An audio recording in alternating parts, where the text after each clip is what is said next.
My dear friends, I will be in Bacolod from September 25 hanggang September 28 because on September 27, I will be speaking in an event organized by Partners Worldwide, an international organization who gathers Christian businessmen to give them better perspective on how to do business while maintaining your faith.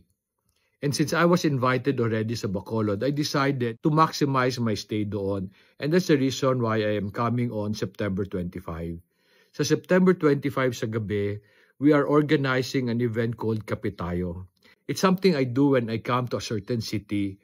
Ang ginagawa namin is we will invite businessmen from different backgrounds and from different sectors. In that event, I often share my ideas on how to do business according to my experience and the things I have learned. And because of this, I would like to invite you sa September 25. The venue will be on Quiños Buri sa Bacolod, and we will put the link to the registration below. Today, as you scan the internet, ang dami-daming mga business guru na nagtuturo ng maraming bagong bagay, mga new approaches daw to business. I call myself a traditionalist. Naniniwala ako merong tamang pagpalaki ng negosyo.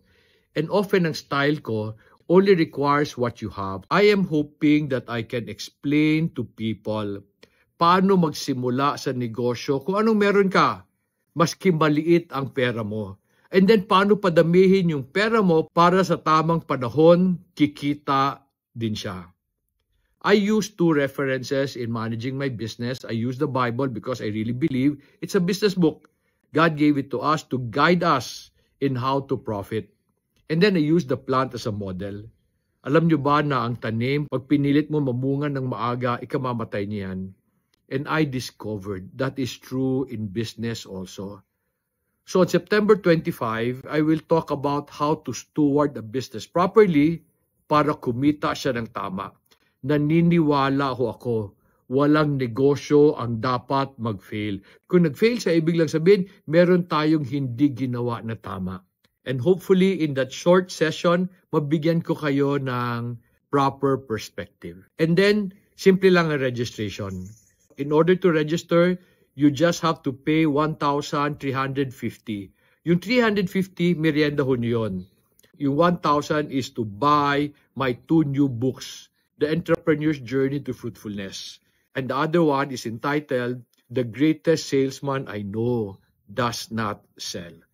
I wrote these 2 books hoping that with these 2 books, I can help people like you, your family, and your friends to succeed in business so that we can help our country truly prosper.